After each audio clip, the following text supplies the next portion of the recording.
Handa mo yun, Kuya OSX. Patibong na gagawin nila dito, yes, Kuya Manjin. Last year, grabe yung ladder na climb ng Fnatic Onyx para maging champion. Nakita mo yung commercial, sabi ni Kiboy, no, not this time. Sabi niya, di ba, siya yung sumagot. Kasi siya rin ang MVP. Sabi niya, itutuloy namin ang laban. Tiris na zone coming in mula kay Ludwig. LOT zone nga ang ginamit dito. Mukhang may gusto ng gawin ang Fnatic Onyx Suns. Nakuha nga siya, but Stormy, nakuha si Kyrie. Oh my At God! ang unang laban ng ating matutunghayan ngayon ay pwedeng maipit. May follow-up, Spear of Destruction. May follow-up si Innocent. Pwede pa pangalan pa buhay ni Sansa, tsaka ni Kiboy. Lutpi, hinahawakan na lang dito yung pagkakataon na hindi mahabol ang mga miyembro ng Fnatic Onyx. Lutpi, minamama pa rin. Hindi na may sustain. Buhay pa rin naman. Dalawang XP lane. Nagbabatuhan lang pero gusto atang i-secure. May hila. I'm offended. May dagdag na bawas pero mukhang mabubuhay ata. Hindi na may sustain mula kay Gram. Ang tindi naman ang lifesteal noon. Ludwig, sumubok din sa kanya. Anyway, Kuya OSX, ang dami nangyari doon. Ang dami mga nangyari cross-map play. Kung pwede lang natin isahin. Actually, kaya naman talaga. Kasi kung iisipin mong mabuti, ang ganda ng pasok ni Stormy na binanatan niya si Lancelot ni Kyrie. Ibig sabihin lamang na doon dapat ang SRG. Nung nag-ultimate si Innocent, medyo not worth. Gusto mo kasi kapag Moskov ka, pag nag-ultimate ka, pag sinabi nung host, casters pasok, papasok ka kapag pulado, yun nga lang, wala siyang napitas. Ang naging heal doon nung Selangor Red Giants, nung walang napitas si Kuya mo Vincent, Innocent, nag-transition lahat sa top lane para lumamang si Innocent. Mabawi ni Innocent yung trinable time niya. Napitas si Chewe. Off-cam kill na nakuha nila si Chewe. Kaya doon pa lumamang si Innocent. At kung titingnan mo, Harith yun. At babalik tayo ngayon sa focus ng gold lane. Ang ganda ng sinabi mo doon dahil nga ang ginagawa ng Selangor Red Giants playing on a macro and also the micro capability na pwede lang gawin sa Fnatic Onyx. Doon pa lang na nasabi mo na gusto nilang slowly shut down yung Harith na to. Dahan-dahan nilang titingnan kung ano nga bang pwedeng bigyan ng pressure. Slowly shut down the Harith at ang win condition, give Innocent the time of his life. Dapat hindi siya innocent dyan. Dapat guilty siyang lumakas. Yun yung kailangan nilang gawin. Kasi yun yung laging 50-50 mo sa isang Moskov eh. Kapag nag-ultimate yung Moskov, dapat may mapatay yun para worth it yung alis niya sa lane. Yeah. Yun nga lang, wala napatay kanina. So every time na lalaban dito ang Onyx, kailangan maging worry din sila dun sa ultimate ng Moskov. Kasi Harith comp sila eh. Ibig sabihin ng Harith comp, mamaya magsasama-sama na yan, naasa sila sa Zaman Force. Ngayon, second turtle. Round 2 na naman mag-ultimate pa si Innocent dito. Sino may ginagawang zone out ni Yams? Yun na nga yung katanungan. Sino nga ba mag-zone out dito? Pero wala munang alapit. Takes this objective once again. Pangalawang turtle para sa SRG. Hindi kailangan, Kuya OSX. Isipin mo mabuti, Kuya OSX. Ang SRG, Selangor Red Giants, naging matunog ang pangalan nila hindi lang dahil sa naging record-breaking performance nila sa MPL-MY, kundi maging ang pangalan nila sa mga team sa Pilipinas, maging sa mga team sa Indo. Kumbaga open secret naman sa mga teams to na maging sa Scream ang ganda ng performance nila. Kaya ang tanong ng lahat, yung mga Scream results ba nila, maita-transition ba nila into a live performance? Kasi pag Scream online lang yun eh. Eh pag live nandito yung mga dapat hindi kakabado 20, yung mga aurahan, kaya ba yun? Yun yung challenge ngayon sa SRG. Kaya ba nila tumapat? Sobrang tama ka doon. Zaman Force nila pag nga dito mukhang si Yams ata mapupunta sa patibong ng Fnatic Onyx pero buhay pa rin. May knock-up mula kay H6 pero Yams, siya unang makukuha dito ni Lutpi at mukhang may go ang Fnatic Onyx para mag-counter play. Pero ngayon si Kram, aalis muna dito. Pwede naman may huli si Innocent. Innocent ata pwedeng mapanganib. Synchro Fission, nag-chrono dash si CW. Connect ang mismong passive ng Farsa at na-peel off nga doon ng Selangor Red Giants. May follow-up na kumuntik na nga kumunik ang Spear of Destruction. Okay lang. SRG, wala muna mapipitas doon. 4-2 is the score. Great movements coming out from Fnatic Onyx. Doon ka talaga lalaban sa loob ng Zaman Force in the penalty zone. At ang ganda nag-zone pa na Feather Death Strike. Pero yung piercing damage na meron yung Alpha. Sabay nandito na si Yams. Overload damage. Yams with a kill. Nakapag-counter go ang Selangor Red Giants dito. At mayroon pang switch na gagawin. Ibibigay nila kay Innocent yung switching sa baba.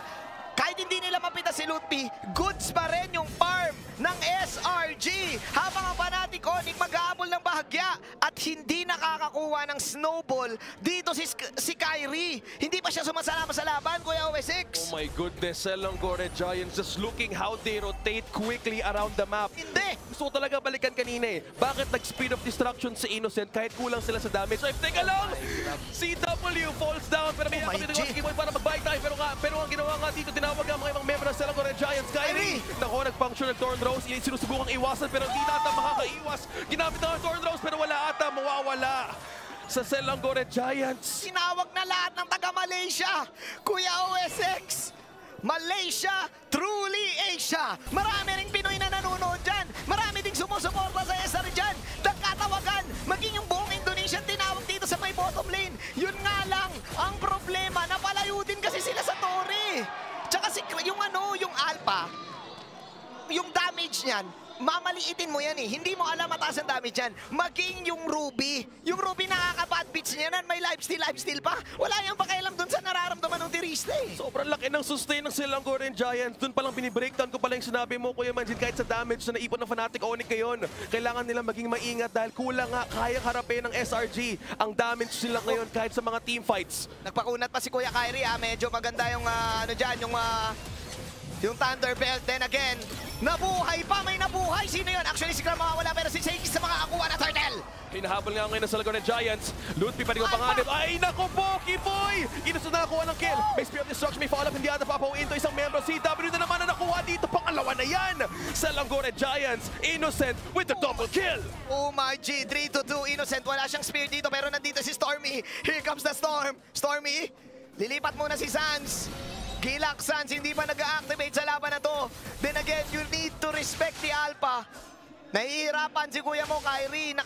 Meron siyang gamit dito, which is yung Thunderbelt. Pero I think hindi ganun ka-enough yung magiging proc ng true damage nun. Yes, medyo magiging makunat siya. Ibig sabihin na asa sila dito sa damage ni Chewe at maging kay Sans. Ang problema, 0-4 si Chewe. Hindi siya nag-snowball talaga. Ibig sabihin, kayang-kaya siyang ikite dito ni Kuya mo Vincent, ni Kuya Innocent na 2-0-5 na at malapit nang mabuo ang DHS. Mabubuo na yung Trinity. Ang hirap ng i-kill yan kung ikaw si Chewe. Kung iisipin mo yung naipon ni Innocent ngayon, hindi mo pala yung damage na nakita natin. Meron na nga DHS na nga available for Innocent. Buhay na nga ngayon ng SRG.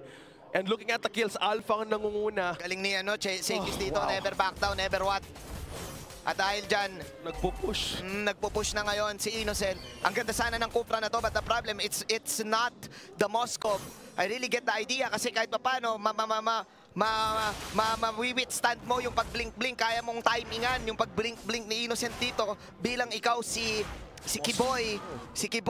But then again, ang problema, kapag humaharap si Kiboy, binabanatan na siya, tinutusok-tusok lang siya ng Alpha. Yun yung kapangyarihan ng Alpha eh. Yung Alpha na yan, mayroon pang secondary damage yan eh, yung robot-robot. Oo, may follow-up yun eh. Kasi ang maganda lang dito, continuous damage. Dahil na-mention mo nga, meron ng War Axe na rin. Yan lang ang kailangan yan, War Axe. Tapos may damage reduction na siya. So in a way, ang dami pa rin tumangkis sa SRG ngayon. Papakunat. Fnatic Onyx. Na kay Seikis. Seikis ang bola, mga kaibigan. With this Alpha. Kasi kumbaga pag napamulan niya lahat, mga lahat nilang buhay, goods na si Innocent eh. Kasi ang gagawin ni Innocent, tutusok-tusukin niya lang, tapos tumatagos yung tusok niya eh. Oh, yung Moskov. May mukhang nasa Siams. may nakita atang isa. Siams ata makukuha dito, hindi na ata nakaiwas. Fnatic Onyx nakapitas, so walang pwedeng humarap sa, o pwedeng lumikod sa Fnatic Onyx. So, mainit. Namali si Yams ng pwesto dito. Kiboy pasok. Nagtapangan na. Ayun na nga. Nagkahilaan. Pumasok si Cram. Cram time. Siya lang mag-isa. Ito na mapagpawi ng Fnatic Onyx. Oh no! Napaka-crucial ng Lord na ito. Kahit ito pa lang yung bandang unang Lord. Kasi medyo na isa-isa ang SRG. At bumapana na si Kai! Lutpi is down though. Tingnan natin makuha ba nila Seikis to. Nandito ba yung Stormy? 2v4 situation. Nako po. Seikis will get Kyrie. Habang si Sans kayo makakuha ng Lord. Seikis! Kamuntikan pang makuha yung Lord. Tingnan natin magiging enough ba yung resources dito ng SRG. Habol. Crucial death though. Yams, gutom na. Babanatan si Sans. Ayan na nga tinawag na ang tropa. Gutom na ako. Kala nyo ba si Baloyski lang nagugutom? Sa Malaysia, ako rin nagugutom. SRG capitalizing. Sans na hindi bumalik muna at yung Y-Walk sobrang naging open for SRG. Shortcut! Shortcut! Hindi talaga napigilan gusto na talaga kumuha ng pagbabawi doon. Ang problema lang, Ay, ang galing ni Yams. sobrang taas ng damage ng SRG. Kaya anytime na pwedeng tumawag si Yams. Oo, tawag tropa. Felix. Yarichi. Kasi ang taas nila nakuha yung item eh. At saka ito pa OSX, classic MLBB knowledge, Kuya OSX. Sa mga nagra-rank games, minsan, pwede mong i-give up yung level 1 Lord eh. Minsan lang ah. Kumbaga, pag may mataas yung damage mo, pag i-give up mo yung level 1 Lord, kaya mo kasing i-kill agad yun. Yun lang eh. Kaya tingnan mo, na-withstand lang nila. Ang problema, mababa pa yung death timers ng Selangor Red Giants. Nung medyo umaura-aura si Sans, alam nila, mahilig umaura si Sans. Oh. Kasi kapag naglalaban si Sans, imposibleng hindi umaura yan. Favorite niya umaura eh. Kumbaga sabi niya, aba hindi pa tapos eh, aaura pa ako. Sabi tuloy ni Yams, aura ka pala. Tawagin ko yung mga tropa ko, aura ka boy. Inaura ka boy siya eh. Mismo, hindi na nakabalik. Oo, yun yung problema. Na corner mismo doon yung Fnatic Onyx. So tama ka doon, inaaurahan lang talaga na Fnatic Onyx. Oo, SRG. aura na si Sans doon eh. Kasi na naman, buhay pa si Stormy. Kung hindi ako nagkakamali, buhay pa si Stormy noon. Kung magkapapanatan niya eh. Ang problema, kapag may chip kang kalaban, anytime, kapag dapat maging worrisome ka kapag loaded timers. Kasi anytime, pwedeng i-pop yung ultimate. Why walk? Shortcut. Easy shortcut. Di na sinunod yung Waze, hindi na sinunod yung Google Maps. Wala na. Rekta na. Sila mismo yung mapa. Oo, sila na yung mapa. So walang problema ang SRG kahit makuhaan nga dito na silang isa. Binabalikan ko pa rin iba yung pag-capitalize nila dito. Kahit kulang sila sa damage kanina, kahit kulang man sila sa skills, ibang klase yung umikot ng SRG para makapitalize kung saan pwedeng ma-pressure ang Fnatic Onyx. Kailangan dito ng Fnatic Onyx ng isang matindi mula kay Kiboy. Kumbaga kailangan niya na isigaw yung this is Kiboy. Kasi ang problema ko dito, Kuya OSX, pag si Chewe nag-ulti ng Zaman Force, napaka-basic lang naman ang kailangan gawin ni Kuya Kram. Hihilain mo lang si Chewe palayo doon sa Zaman Force. Offended. Mawawala yung drawing ng Zaman Force. Kaya kailangan ng Onyx dito. Puso! Nailan si Kyrie! I'm offended! Innocent! Nakuha doon si Kyrie! Ang ganda sana ng move ni Kyrie! Pero mas maganda yung box ni Kram! Oh my goodness! 30 seconds down! Si Kuya Kyrie ni-replay pa! The I'm offended! Crab time! Cram time talaga! Kahit mismo si Kyrie, nakikita natin sa replay. Ayan na nga yung replay, grabe. Alam mo, nag-cheer si Ark dun ha, nag-cheer si Ark. What a play mula kay Kram. Beautiful.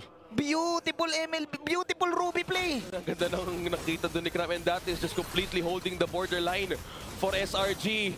Pero nga lang si Kram ha, siya nag-zone out dito. Krami. Nakuha na kaagad yung Lord. Ganun lang kabilis for SRG para makuha yung objective. Hindi talaga nakalapit ng Fnatic Onyx ngayon. Level 2 Lord na, Kuya OSX. Ibig sabihin, makukonfuse na yung Fnatic Onyx. Ano bang tatargetin nila? Yung Lord o yung Hero? Naku, tapos si Innocent nakamali, epic roars na. Physical penetration na mataas na itong nakikita nating levels of pwedeng i-buga sa Fnatic Onyx. Kaya kailangan nila maging maingat sa depensa pa lang. Ayan o, item check muna tayo kung sino bang pwede humarap dito. Ang pwedeng umarap dito yung Cupra, yung Terisla, pero kasi tumatagos na yung damage output dito pare ng SRG. Kasi nga Alpha yan eh, yung Alpha parang melee na carry. Parang ganun eh. na naman wala kay Kram. Another I'm offended play, pero ngayon ako gusto kumuha ni Kiboy ng isang set, pero hindi ata mapipigilan. Zaman Force ha? Selangor Red Giants, si Zaman Force nila pag dito, Spear of Destruction, hindi niya ko-connect. Tore lang ang Muna sagot. ng SRG. Kung katay, nakita mo yung mga tagos na yun, pare yung Sakit. The Quill of Quiescence, kung yun, Spear of Quiescence, kung basta yung passive. Umilahila na naman si Kram. It's Kram time talaga mula sa I'm offended play. Kiboy na sa backline, susubukan makakuha ng setup. Pero tatlo lang naiiwan sa Fnatic Onyx, pero SRG. Oh my God! Dalawa na yan. Si Tapoli follow-up. Zekis nakuha na rin. And SRG ang makakuha ng game na to. Hindi ako makapaniwala sa aking nakita. It is Malaysia taking the defending champions out. They got the matchup that they wanted.